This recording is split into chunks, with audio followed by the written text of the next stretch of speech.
आम्हाला करायच्या त्या सूट पोलीस विभागाला आम्ही केलेल्या आहेत. बीडमधील महिला डॉक्टर आत्महत्या प्रकरणात न्याय मिळावा या मागणीसाठी बीड जिल्ह्यातील वडवणी शहर आणि तालुका बंदची हाक देण्यात आली आहे. इथे सर्वपक्षीय संघटनांसह डॉक्टरांच्या माध्यमातून निषेध मोर्चाचं आयोजन करण्यात आले. शहरातील छत्रपती शिवाजी महाराज चौकातून हा मोर्चा काढला जात असून तहसील प्रशासनाला त्याचं निवेदन देण्यात येईल. पीडित कुटुंबाला न्याय मिळावा, या प्रकरणाची SIT मार्फत सखोल चौकशी व्हावी आणि हे प्रकरण फास्ट ट्रॅक कोर्टात चालवावं अशी प्रमुख मागणी या मोर्चाच्या माध्यमातून आणि बंदच्या माध्यमातून करण्यात आली आहे. मित्रांनो, या व्यवस्थेने या संपादकाचा बळी घेतला आहे, तीच व्यवस्था खरी बाजू आहे ती जनतेसमोर येण्यासाठी जे खरे आरोपी आणखी मोकाट आहेत त्या आरोपींना अटक करून त्यांना शिक्षा होण्यासाठी काही प्रशासनात बसलेले अधिकारी आणखी त्या ठिकाणी मोकाट आहेत. त्या अधिकाऱ्यावर कडक कारवाई होण्यासाठी त्यांना निलंबित करण्यासाठी हा मोर्चा या ठिकाणी आज आयोजित केलेला आहे. आणि संबंधित जे आरोपी आहेत त्यांना फाशीची शिक्षा झाली पाहिजे अशी आमची वडवणीकरांची मागणी आहे. आणि या मोर्चाबद्दलचे आपण अपडेट जाणून घेऊयात. विकास माने आपल्या सोबत आहे. विकास, मोर्चाला सुरुवात झाल्याचं समजतंय, काय नेमके अपडेट मिळतात मोर्चातून? कुठले पक्ष, कुठल्या संघटना यामध्ये सहभागी झाल्या?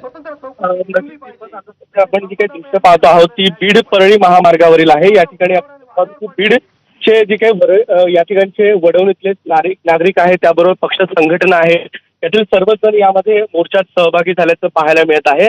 आणि यातून प्रामुख्याने मागणी जी केली जाते ती म्हणजे या संपूर्ण प्रकरणामध्ये SIT जी आहे ती स्थापन झाली पाहिजे. त्याबरोबर बीडच्या न्यायालयामध्ये म्हणजे फास्ट ट्रॅक कोर्टामध्ये हे संपूर्ण प्रकरण जे आहे ते चालवावं आणि जे काही दोषी असतील, आरोपी असतील, त्यांच्यावरती कठोरात कठोर कारवाई केली जावी, अशा प्रमुख मागण्या ज्या आहेत ते या सध्या मोर्चेकऱ्यातून केल्या जात आहेत. मात्र सध्या जर पाहिलं तर या ठिकाणी मोर्चातील सर्वच नागरिक असतील, त्याबरोबरच जे इतर आंदोलक असतील ते आक्रमक होताना आपल्याला पाहायला मिळत आहे.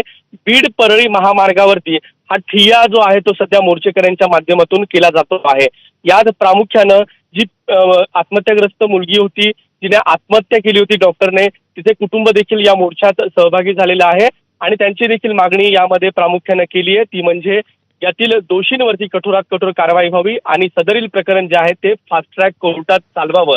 दरम्यान या संपूर्ण पार्श्वभूमीवरती आज वडवणी जे आहे ते देखील बंदची हाक देण्यात आलेली आहे, कारण की जी काही मृत डॉक्टर होती ती याच वडवणी तालुक्यातली एका गावातली आहे आणि त्यामुळे संपूर्ण वडवणीकर या मोर्चामध्ये सहभागी झालेले आहेत आणि न्यायाची मागणी जी आहे ती देखील यामध्ये केली जाते. आणि दुसरीकडे जलसमाधी आंदोलनाचा इशारा जो आहे तो देखील या ठिकाणी जी डॉक्टर आहे त्यांच्या माध्यमातून दिला गेलेला आहे आणि यात लवकरात लवकर हे संपूर्ण प्रकरण फास्ट ट्रॅक कोर्टात चालवावं, त्याबरोबरच यामध्ये SIT स्थापन करावी ही प्रामुख्यानं मागणी केली जाते आणि या मोर्चामध्ये डॉक्टर संघटना ज्या आहेत त्या देखील सहभागी झालेल्या आहेत. दीपक.